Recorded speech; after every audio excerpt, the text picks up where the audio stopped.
So I'm going to start at the beginning with your first card in first place, and this is the same as what I call the transformation card. Traditional tarot, it's called the death card. I've never really enjoyed that because it's not, I wouldn't say never, but almost never about physical death. This is usually about transformation, about the butterfly opening up its wings, coming from the cocoon. And it may be that some of you all feel like you've had to transform out of a relationship that hasn't worked out, and you've become a new you, or you're feeling new spiritual alignment within yourself, or you've been at a job that's possibly not worked out. But there is room for growth. There's room for transformation. Actually, this is one of the most positive cards. It comes after a time when we've, it's called the death card. Okay, well, we'll go with that. Well, after death, what? Well, there's rebirth, right? So here, in fact, this deck calls it the Lord of Shadows. So here's a sort of shadowy person, if you will, no pun intended, standing under this tree. And the tree is fine. It has plenty of leaves. It's blossoming. It has a little bit of fruit here and there, and the butterfly. And then there's a water well, so there's always abundance. And then this man and boy are walking into the meadow. So they've come out of a place of stagnation and they're going into the new. And that's what I was talking about a minute ago at the beginning of the reading is this is a year to do that numerologically. It really, really is. I don't know what your personal year is. Add 1 to your month and day of birth and add all 3 of those together. That will give you your personal year. And if you'd like a reading about your numerology and cards, then I'd be more than happy to do that. But again, the overall flavor of the world is people are wanting to break out of bounds and do things differently. And if you've been forced to do that or in some form or fashion, then, so be it and go with it. Because you all, of course, you're so intuitive. And here's the High Priestess card. She's coming up. So another major arcana card that she doesn't talk about her truth and her truths. She dwells on her inner awareness. And I mean dwells in a positive sense. She's psychic. She's intuitive. She knows that she has the strength and the wherewithal within her to create her own magic as she's doing. You see, and then there's, of course, the moon in the card that represents psychic intuition, our self-inner awareness, where the sun is our manifestation, if it's in a card. So she's making new magic because she just knows that's the best thing for her to do. She's always going with the tides. She knows the cycles, like I said, of the moon. So she knows that there's a full moon, then it goes back down to the sliver, the new moon.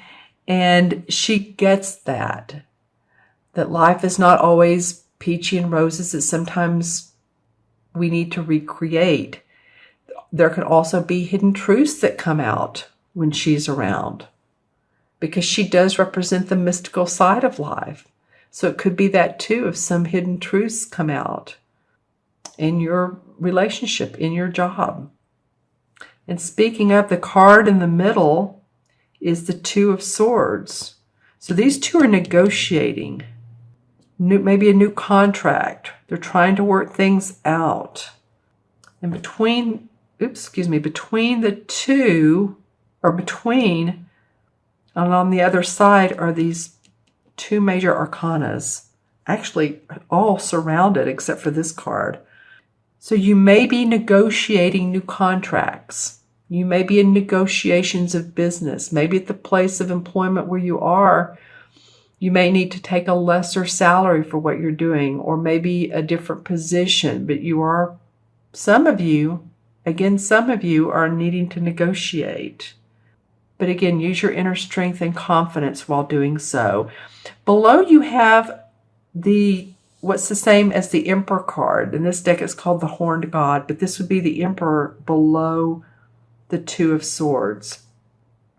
So a lot of times this card indicates to me someone who is, well, a father figure. He's an archetypal father figure. As you can see in this deck, he's a well sculpted man. He's bearing his sculpted chest, and he has his animals, and he's been in the forest, and he's been hunting, and or whatever he's been doing. But he's a man of nature, and he knows he can survive because he knows the skills of life and the skills of nature itself. He has the fox and the bear and the deer, the birds, raccoon.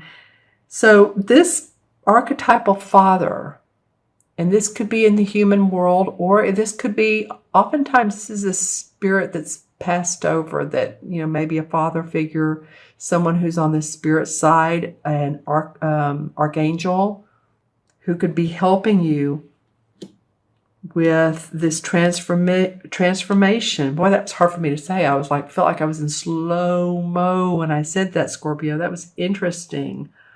Maybe this transformation's coming over a period of time, and you've known about it or not. But anyway, it supports this negotiating. So feel the strength and the power of the archetypal father. Man, very authoritative man, confident. Be confident in your negotiations, in your skills. When you're talking to other people, you don't have to boast or brag, but just be confident. And I can handle this. I can do this. These are the things I can do. Even if you walk out of the office, if you're talking to someone, wow, you know, and your knees want to collapse and your face is red, or you feel like you're sweating. And my dog just decided to bark on that one, giving you extra strength. So I'm just saying that with all these major arcana cards that are surrounding this guy, this situation here, the universe really, really, really is taking note of you this particular 2 weeks. On the left-hand side of the Emperor is the High Priest, or the Hierophant. And the Hierophant card is about social or spiritual teachings.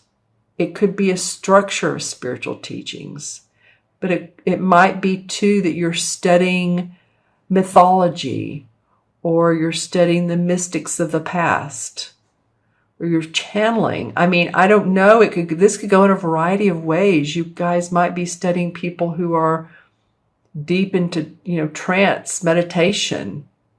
But this comes out strong, and it's interesting that both the High Priest and the High Priestess are in your spread. She's more inwardly and more intuitive, inward, self-aware.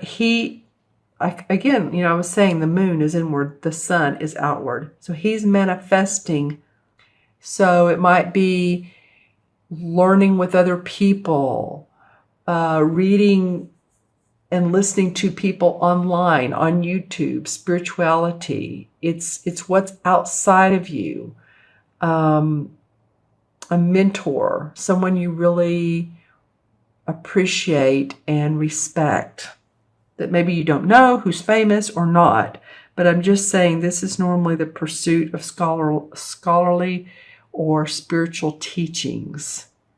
It could be for higher learning. Higher learning can also mean higher learning within the work that you do. But it's under this transformation. It's under this transformation card. So that would make sense. I mean, this makes perfect sense. He's in the scholarly spiritual pursuit, and he's transforming. And you're transforming. Okay? Yeah. And then underneath the 6th card is the 7 of Swords, which they call a themes in this deck. Actually, you have 2 sword cards. 1, 2. You have 4 major arcana cards and 2 sword cards. Such an unusual reading, Scorpio. Okay, so the 2 sword cards, one is about negotiating, and swords are about ideas, our thoughts, and our fears. But When you're negotiating, you don't want to negotiate your fears, really, if you're in a contractual arena. The Seven of Swords is about being shrewd. As you can see, this guy has come out of the forest. He's been hunting.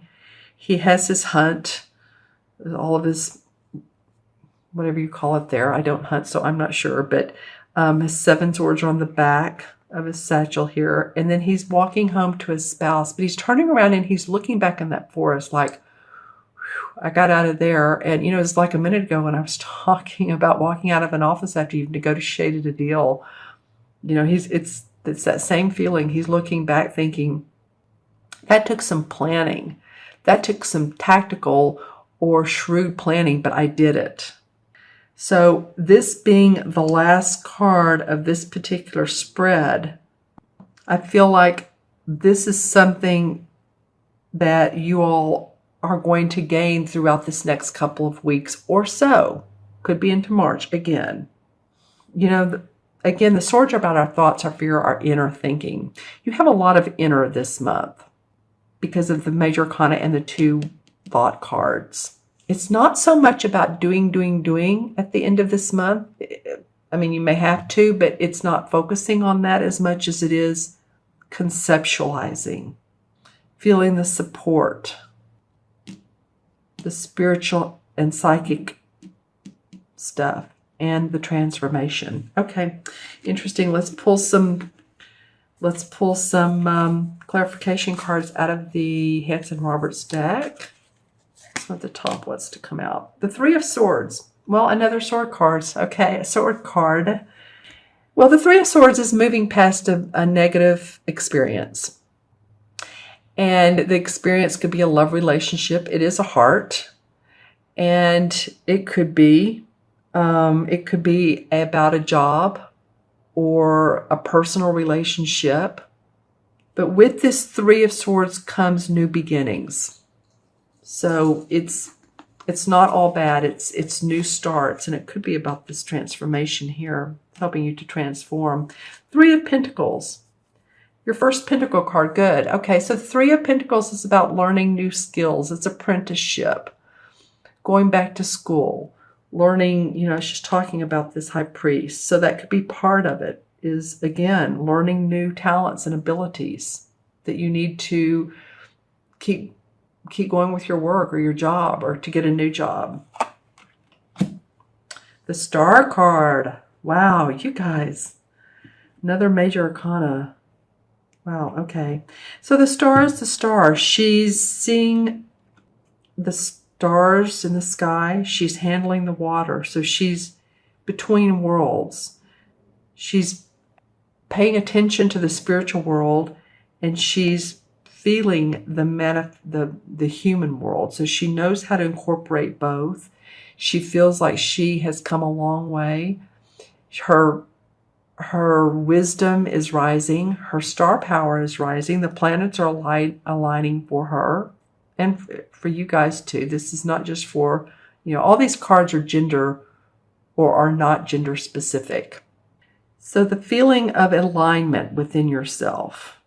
And I feel like this is to come.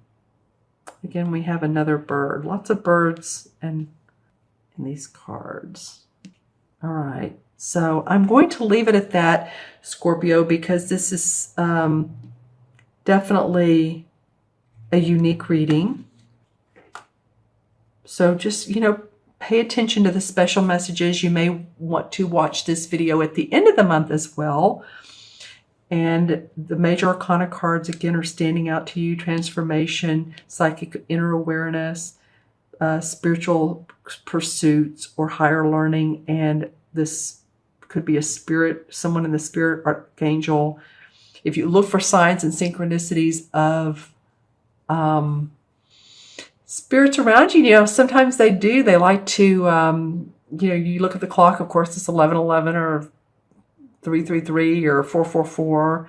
Sometimes we'll see coins and feathers, or, you know, whatever it is that gets your attention on a consistent basis. That's a synchronicity. All right, I'm going to add these up.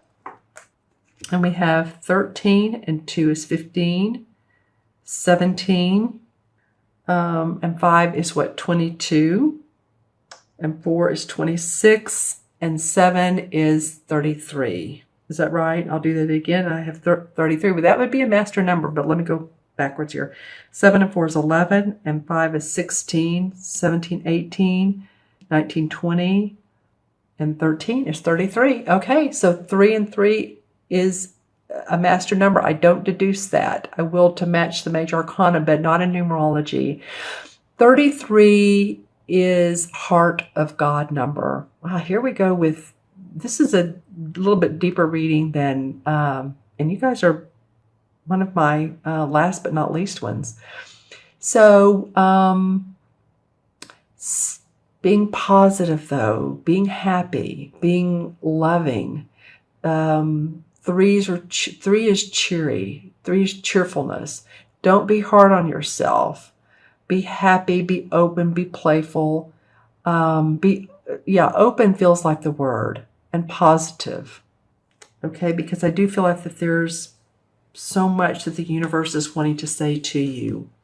So don't feel left out or alone, or it's easy to say, I know, but reach out if you feel lonely or not. But and this, we want to deduce to 6 in with the major arcana, because there is not a 33. It goes to 21. But 6 in the major arcana is the Lover's card. So feeling a deep commitment of love, whether it's in your physical world that you have someone to love, or it's spirituality, or your God or your angels, or whatever it is. It's just the feeling of a deep commitment of that love essence.